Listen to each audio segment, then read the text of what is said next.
Саламатсыздар ма оқушылар? 4-ші сынып математика сабағы 135-ші. Бүгінгі тақырыбымыз санды және әріпті өрнектер, өрнектерді түрлендіру. Сабақтың мақсаттары: санды және әріпті өрнектерді түрлендіруді үйренесің. Тауып көр ойын ойнайық.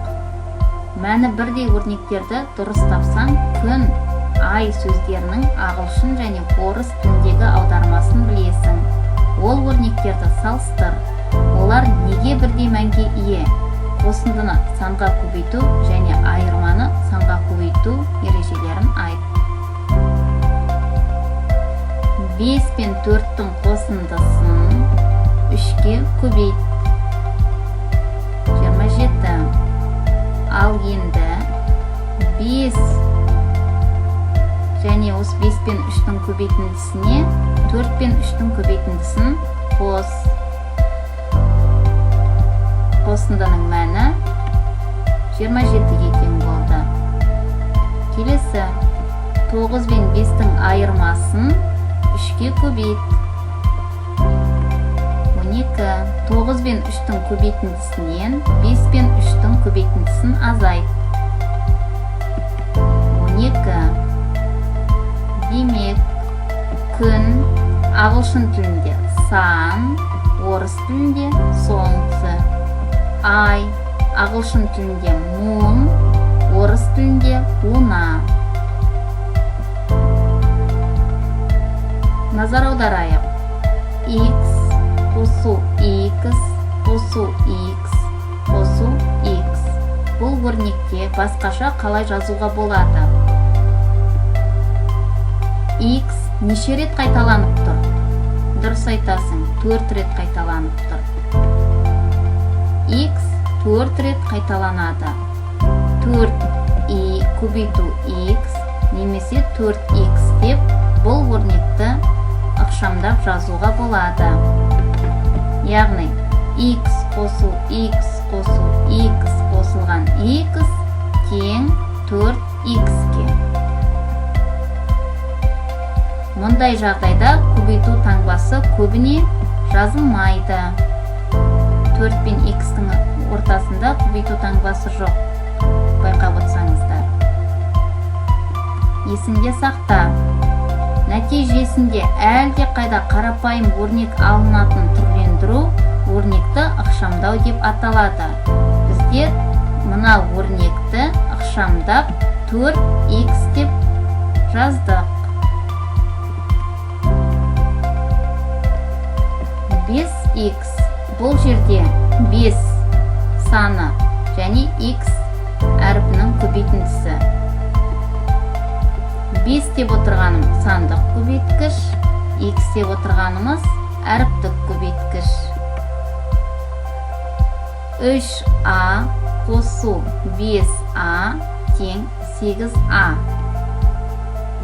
Біз 3 және 5 сандарын ғана қостық. 3-ке 5-ті қосса 8. Қосындының мәні 8-ге тең. Ал әріптік көбейткіштерді сол күйінде жазамыз. Бұл өрнектерді түрлендіру немесе ықшамдау деп аталады. 3x қосу 5a. Бұл жерде ықшамдауға болмайды, себебі әріптік көбейткіштері әртүрлі. Егер әріптік көбейткіштер әртүрлі болған жағдайда, оларды біздер қоса да, көбейте де, азайта да алмаймыз. Сол күйінде қалдыра береміз. Келесі тапсырма. Алған білімізді тексеріп көрейік. Зымырандарды жер шарына орналастыр ойыны. Әріпті өрнектерді ықшамда. Дұрыс жауабын ғаламшардан тауып зымыранды қондыр. 7x қосу 2x. Қосу үшін біздер сандық көбейткіштерді ғана қосамыз. 9x. 11y азайту 3y. Ықшамдау үшін сандық көбейткіштерін ғана азайтамыз. 8y. 9А қосу 6А. Бұл жерде де сандық көбейткіштермен қосу амалын орындаймыз. 15А. 13С азайту 3С. Сандық көбейткіштерін ғана азайту амалын орындаймыз. 10С. Өте жақсы. Келесі тапсырма.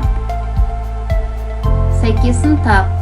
4-ші тапсырма нұсқасы. Ауызша орындаймыз. 3х көбейту 5х көбейту 10. Ықшамдаймыз. Сандық көбейткіштерін бір-бірімен көбейтіп шығамыз. Нәтижесінде 150х. Келесі 4 көбейту 2y көбейту 15. Бұл жерде де сандық көбейткіштерін ғана көбейтеміз. Көбейтуді орында. Өз жауабыңды тексеріп көр. 120y. Келесі 70 көбейту 50y көбейтілген 2. Бұл жерде сандарды өзара көбейтеміз. 6А көбейту 300 көбейту 50. Сандық көбейткіштерді бір-бірімен көбейт. 90.000А. Өте жақсы. Келесі тапсырма. Бүгінгі алған білімдеріңізді өздеріңіз қолданып көріңіздер. Дәптеріңе орында. Мүмкін жағдайдағы өрнекті ықшамда. B қосу 5B қосу 6B. Мына жағдайда B-дің алдында бір саны барын ұмытпаңыздар. 1B қосу 5B қосу 6B. Өз жауабыңды тексер. 12B. Өте жақсы. Келесі 6А азайту 4А. Сандық көбейткіштерін өзара азайтамыз. 2А. Өте жақсы. Келесі 10А қосу 3А қосу 2А. Сандық көбейткіштерді өзара қосамыз. Өз жауабыңды тексер. 15А. Өте жақсы. Келесі 9B қосу 20B қосу 8B. Сандық көбейткіштерді өзара қосып шық. Өз жауабыңды тексер. Өте жақсы. 37B. Келесі 12x азайту 10y. Бұл жерде әріптік көбейткіштері әртүрлі. Сондықтан ықшамдауға келмейді. Сол күйінде жазамыз. Келесі 2 қосу 5x қосу 3x қосу 5x. Ойланып көр, қалай орындаймыз?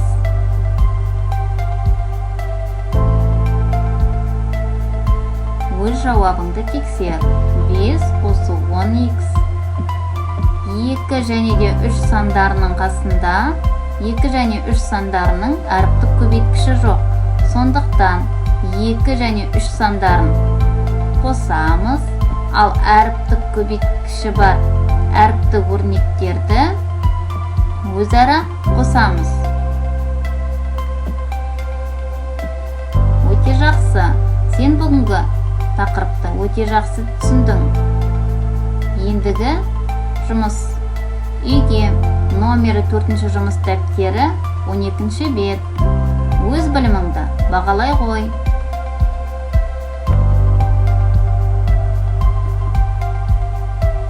Жарайсыздар, сау болыңыздар.